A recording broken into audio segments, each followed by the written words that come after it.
Hey there, welcome to today's video where we will tackle a common problem that many people encounter when working with technology. The problem we'll be discussing today revolves around the challenge of finding a solution to a specific issue that can arise during data analysis tasks.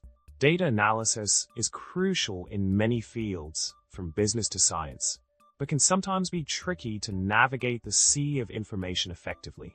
Let's dive into this problem and explore how we can overcome it together. Now, let's talk about the solution to this data analysis problem. When faced with a situation where you need to clean and process large datasets efficiently, one effective solution is to use the Pandas library in Python. With Pandas, you can easily handle data manipulation and analysis tasks with its powerful data structures. By leveraging Pandas functionality, you can streamline your workflow and make the data analysis process much more manageable. So, remember, Pandas is the solution to your data analysis headaches. In addition to Pandas, another valuable solution to consider is utilizing Jupyter Notebook for your data analysis projects. Jupyter Notebook provides an interactive environment that allows you to create and share documents containing live code, equations, visualizations, and narrative text.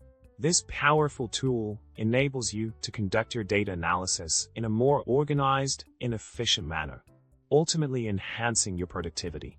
So, don't forget to incorporate Jupyter Notebook into your data analysis toolkit for a seamless workflow.